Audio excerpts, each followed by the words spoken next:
In the western part of Ogun State lies a border community known as Idiroko, a vital link between Nigeria and Benin Republic.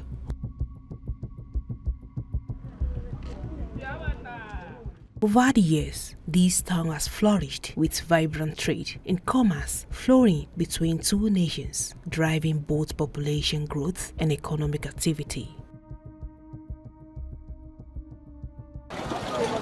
The movement of people across this border exemplify the economic community of West African states, ECOWAS Protocol on the Free Movement of Persons, established in May 1979.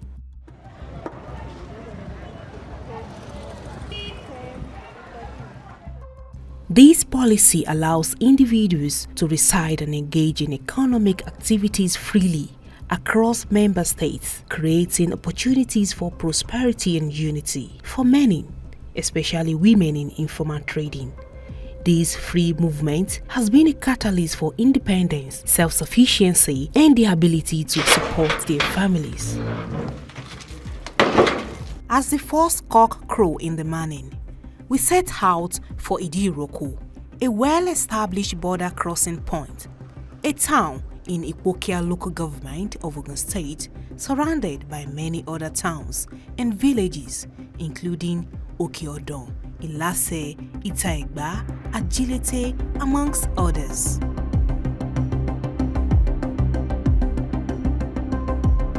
In Tube Market, a place where traders from Nigeria and the Benin Republic converge every 5 days, the resilience of women entrepreneurs shines through.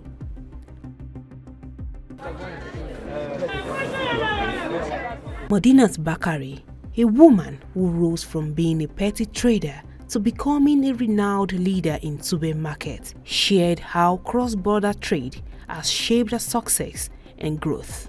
Benin, ibi ọjà tí màá mú wá yìí mo ti bẹ̀rẹ̀ sí ọjà títà. Ẹ̀wà ni mo máa ń ṣe tà nínú ọjà yìí pẹ̀lú búrẹ́dì tẹ́tẹ́lẹ̀. Kó tún wá di pé mo wá ní ọkọ, mo á lọ ilé ọkọ. Ìgbà tí mo lọ ilé ọkọ, mo á kọ́ṣẹ́ aṣọ títà. Aṣọ ni mo sì ń tà nísìnyí. Mo dẹ̀ ní ṣọ́ọ̀bù nídìí ìrókò. Mo máa ń kọjá lọ Kútọ̀nù lọ rajà. Máa ń gba bọ́dà kọjá lọ Kútọ̀nù lọ rajà. Máa wá tà nílẹ̀ yìí. Ní tí bá ṣàrí pé ọjà tí mò ń rà ó pọ̀ sí, màá débẹ̀ láti lọ rà bọ̀. Modinat Bakari has traded in Republic of Benin, Togo and Ghana, where her story echoes across the border in Cotonou, where Ghaniyat Adigbola frequently crosses the border to engage in trade, sharing the experiences of the economic possibilities the free movement has provided. Mo ti wà border since 24 years. Age mo ti wà border. Mo di change náà mo ṣe láti gbà. Ẹni bá ní báwo ni tóbìnrin ṣe jẹ́ ó ti kú wọn ò tí sí mi. Obìnrin ò ṣe fọwọ́ sẹ́yìn láwùjọ rárá àtọ̀. Obìnrin ló bùkátà sórí jù. Kọ́kùnrin tó gbọ́ bùkátà 5,000, obìnrin ti gbọ́ ní 15,000. Ìgbà táwọn ọmọ bá jí láwọn ọ̀dọ́, mọ́mì ọ̀nà ẹ̀fẹ̀ lọ́wọ́, mọ́mì àfẹ́ gbọ́ ata, mọ́mì àfẹ́ ragin, mọ́mì àfẹ́ rọṣẹ́ ó yá.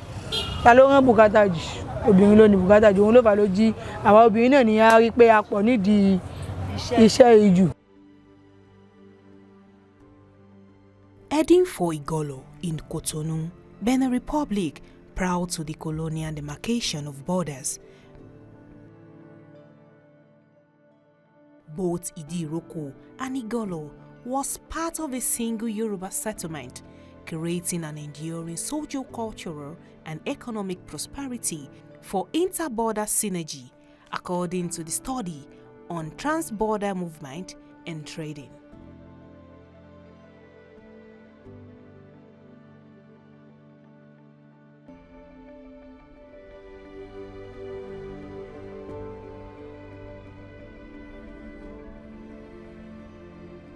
The ECOWAS Free Movement Protocol has aided Igolo women, inhabitants of the outskirts of Cotonou, to remain in business and pass it down to generations.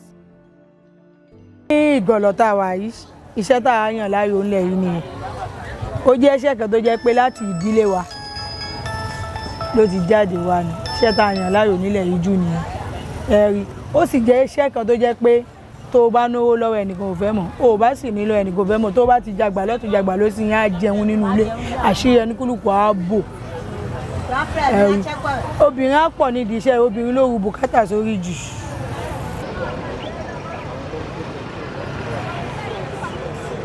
Our encounter with Beninese, Toyin Kukoyi, who plied her water hawking from Benin border into Nigeria, seeking to expand her profit margin to cater for her words, narrates how this business has boomed over time, owing to a comparative advantage of seeking alternative supply to prospective consumers' needs.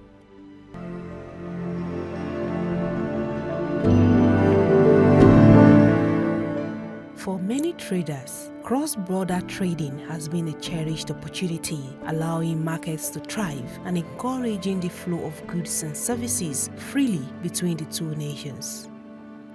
Mi náà tó jẹ́ pé mo náwó ráìsì tí mo máa ń lọ sí Kútọ́nù, máa ń lọ kó ráìsì wá. Ráìsì kúnnú kọ̀ńténà dáadáa. Mo lè ta àpò 10 lójúmọ́. Tí mi ta rárá nígbà kan. Mo máa ń ta ju àpò 10 lọ lójúmọ́. Anybody á ti máa jàǹbàlà nínú bọ́dà yìí tó di pé gan yá mọ̀ pé no bọ́dà làwa, ó máa ń rọ́ọ̀ṣì gidi, ó máa ń múfù gidi, àwọn tó ń lọ àwọn tó ń bọ̀, à ń tajà, anybody ń tajà. Kò sẹ́ni tó fẹ́ wá bíbá yìí gbà yẹn tí ò ní mọ̀ pé no bọ́dà lòún dé. Títí di alẹ́ a máa ń tanná bíbá yìí fi ṣiṣẹ́ lálẹ́ ni. Some women are active in more than just goods trading, but have also developed expertise in their craft. One of them is Sikirat Ogunwumi, a veteran in production of locust beans. She shares her experience on the process of locust beans she transported across Nigerian borderline. Nǹkan tá a fi ń ṣerú lẹ̀ ń wò yẹn. Òun lẹ̀ wà kó gbọ̀rọ̀gbọ̀ lẹ̀, òun ló wà lókè yẹn. Òun la fẹ́ fọ̀ ná, la fẹ́ ṣẹ̀ṣẹ̀ wá sè é. Tá a bá sè é tán, a gbé wá fẹ́ àwọn ẹlẹ́rọ. Àwọn ẹlẹ́rọ wọn á lọ̀ fún wa.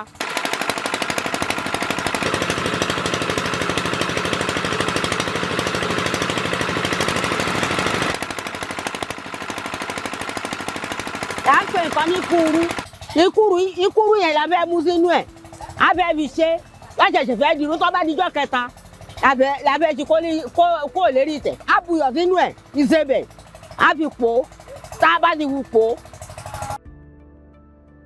Sikirat Ogunwumi has been processing locust beans for over 20 years in Oduafa village. The fermented beans give soups a unique flavor and aroma.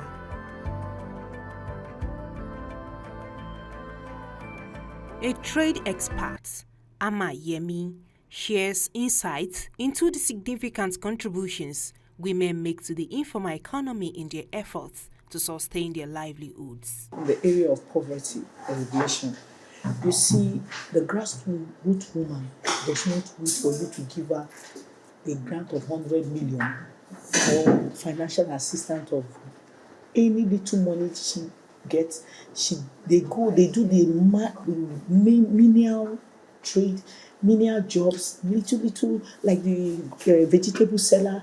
You know, anything they can get. They have this capacity of overturning whatever little they have. They work with it to provide for their family, for the community around them. There must be business. They are meeting needs in their home. You agree with me? Most of them are the breadwinners in their home. One role that has been overlooked, but very important and crucial. With its gazetting of its PSTCs, Nigerian can now engage in preferential trade with other AFCFTA members, opening up to a continental market of over 1.3 billion people. The move is expected to boost Nigerians' export revenues, particularly in manufacturing and agriculture, by promoting value addition and compliance with continental standards. This aligns with Nigerians' broader goals of economic diversification and industrialization.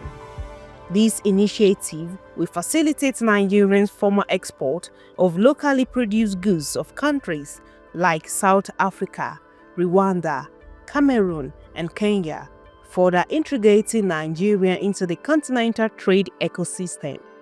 The Minister of Trade and Investment, Jumoke Oduwole, provides an overview of the government's role in supporting the growth and prosperity of PSTCs within Nigerians' marketplace. On this, Mr. President has made it a priority.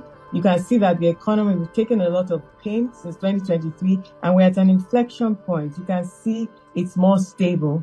You can see that the FX, there's enough supply, there's, so different things are coming to fore. You saw our Fitch rating move to B. The international community is accepting and seeing, and we're gaining trust again that this economy is stabilizing and at an inflection point.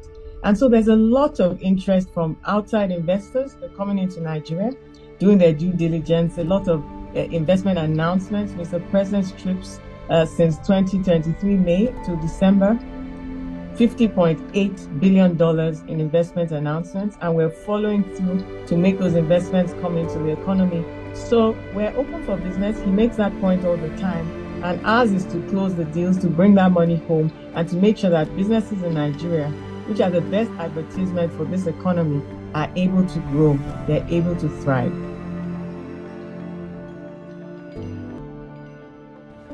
And I deliberately closed the borders because knowing Nigerians, they order rice and give some Niger address, and then they bring the rice here. And with our land and our potentialities.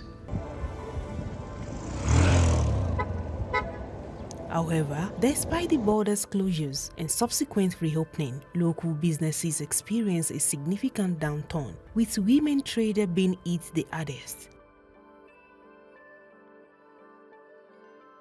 Yet, they have remained resilient, relying on their ingenuity and mutual support. These women support each other through thrift contributions, offering seed funding and provide debt relief in times of financial hardship, creating a sense of solidarity and resilience that keeps the business afloat. Muinot Adioshun, a 60-year-old Aba product vendor, explains how participating in a thrift savings group has supported and strengthened our business over the years. Ọrọ̀ ajé mi ń yáwó ni ṣe bẹ́ẹ̀ rí òun ló ń gbà yẹn bẹ́ẹ̀ mo ti bí sí màá gba Monday àná tí mi sí ilé wọ́n pè kan ní lóko mo lè ní kán lọ kó káàdì ẹ̀ wá ó ti wá gbowó tí mi bá jẹ́ ni tó lẹ́mìí ikú á dé àná ní ìsìn 14,000 mo san fún lóko èní mo ti san 18,000 tó bá di Tuesday ní ìsìn CG tó wá láti Ìjẹ̀bú èmi nìkan san 32,000 fowó yẹn ni mo fi maintain life pẹ̀lú àwọn ọmọ mi àtọmọ mi ní ẹ̀ náà dẹ̀ ni màá ti lọ rajà kókó múrí 5 ni mo mú láàárọ̀ yìí Ọlọ́run gbà mí láyè kí n jẹun àti ò tí ì sówó oúnjẹ wọ́n dẹ̀ máa rà ní 200 100 naira lọ́jà títà wá ń dún. The recent opening of a new market has sparked a renewed sense of resilience and determination among these women. They are adapting and overcoming challenges, striving to ensure their businesses survive and thrive.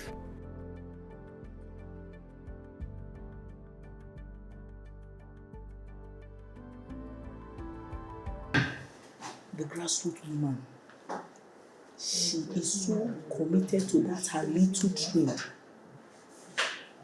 Without getting a formal training, she learns from that trade and she ensures that her turnover is there to continue that business.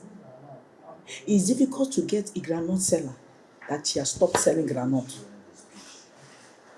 except in the situation of debt or something.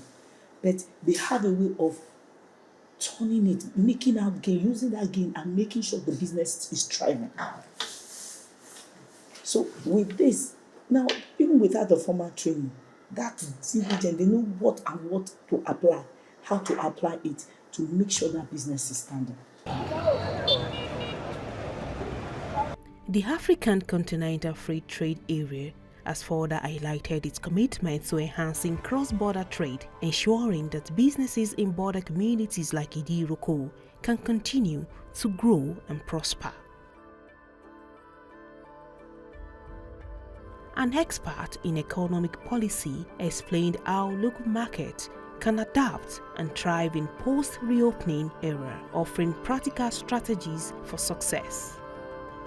Most of my people that are in border area, they relied on the happenings that comes about bringing and taking out of business. So since it's not there, people there will have low income, and they have to relocate because we want to relocate to where there is business. I saw a lot of businesses that people are doing that are actually informal. I know because Nigeria banned some things, and countries like other countries, let me mention now, seem like a dumping ground. So Nigeria will find their way through other shortcuts to get those things. I can tell you, the trade they are doing there is not small, and it doesn't contribute in no less way to Nigeria income. So Nigeria must find a way to actually manage.